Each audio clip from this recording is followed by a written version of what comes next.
Barbershop conversation, guys. Feel free to hit the subscribe button. Real quick. So I heard Rolly say he's retiring or something, and he only gets $1 million a fight. And people are going to call Bob Arum cheap. People are going to call whatever, Top Rank, whatever. $1 million versus Josh Taylor for a championship belt. As the opponent, $1 million. You're not selling big tickets. I mean, how much more would you give him? 1.5. I know it sounds good in narrative form, but when you talk about real numbers, they fought in a little studio, in a little theater. They sold out, thankfully, and they fought on ESPN, which was great. He performed great. I'm asking, how much would you pay him? Josh Taylor's a champion. What'd he get? $2 million. So it's a $3 million purse for the main event. How much is Teofimo worth? You know, he looked average against Sandor Martin. You know, and then I want to ask, Eddie Hearn wouldn't have paid you. Eddie Hearn don't have the money he once had.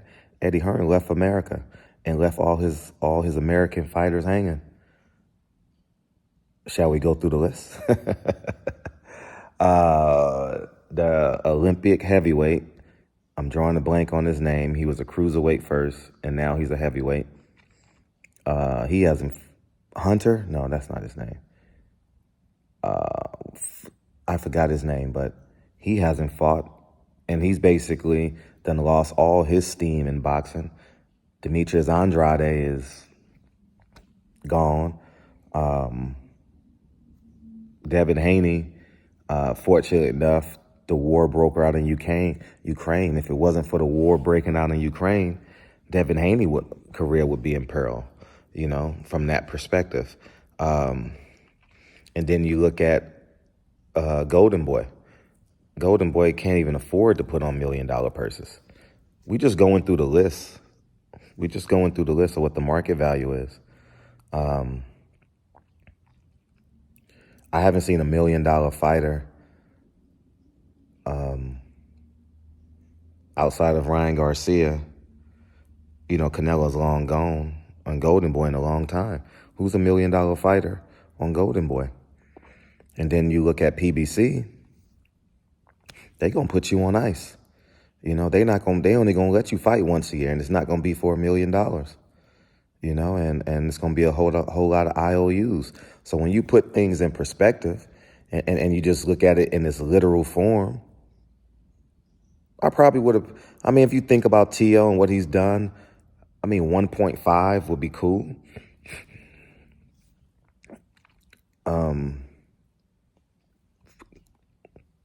I'm just being honest. If you're fighting in a small theater, you're not, I can see if you're packing out Madison Square Garden. All you guys got to do is see what the average ticket price was Saturday night. I don't know what it was, you know, so, and everybody got to get paid, you know, you see what it is. So, I mean, Tio, you get what you negotiate ultimately, but if I'm looking at it literally on the outside looking in, as an American fighter in 2023, you better go to Top Rank. You better go fight on ESPN and get your brand up, because if you fight on DAZN, you're going to become Demetrius Andrade, right? What's that heavyweight's name? Hunter? He's a very talented heavyweight, man. He's a smaller. Anyways, man, I think he was on the same Olympic. Was he 2016 Olympian? I think he was on the same Olympic team with Errol Spence. And if you fight for Al is going to outsource you and send Cool Boy Steph to Japan. Deontay Wilder said he wanted to fight 3 times this year. Errol Spence said in the last time I interviewed him, he wanted to fight 3 times a year.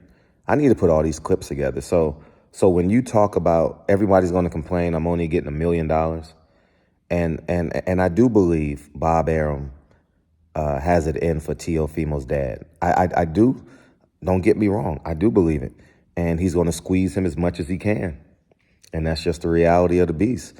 And I'm not in their relationship, but I do have common sense. You disrespect my brand, I'm going to squeeze you. And that's life. That's life in the real business world. Could he have paid Teofimo more? Yeah, absolutely. But if you're a fighter making $1 million in today's market, who's making $1 million? I really want to know. Inquiring minds want to know. PBC fighters aren't making $1 million. What you call it? Frank Martin in December didn't make $1 million. Ali didn't make $1 million. Let's go down the list. Sebastian Fornora didn't make $1 million. The guy he lost to definitely didn't make $1 million. Who else fought in the main event? I don't know what they paid Tony Harrison over there. I don't know that, but you guys can Google it. And I don't know what the zone card in America. I don't think Richardson is making $1 million. I don't think Montana Love is making $1 million. That's the next card that I have. I could be wrong, but I don't believe it. No belts on the line. A person just lost. Richardson doesn't have a strong fan base. He may have a fan base in Brooklyn. So put it in perspective. And this is just me being literal. I don't care what the name is. I don't care. Bob Arum probably could have paid on 1.5, 1.6. I think that would have been the baseline for it.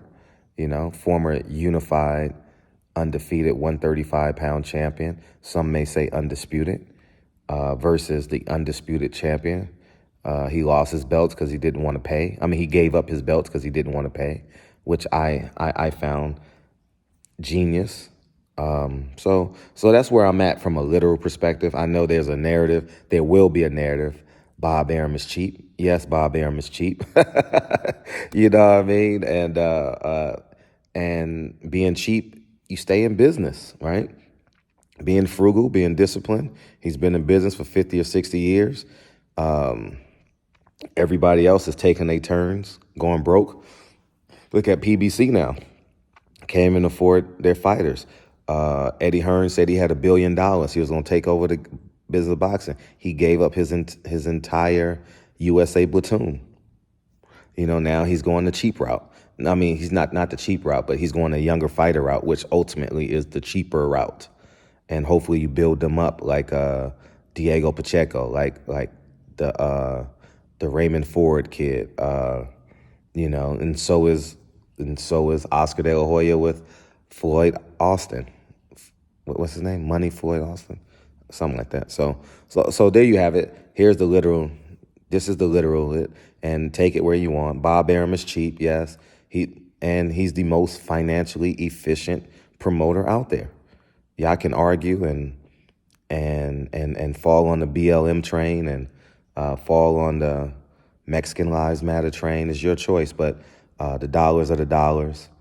And until fighters absolutely own their power, the promoters will forever be in power until the fighters step up. So it is what it is, man. Y'all go ahead and have a great day. I'm gone. Peace.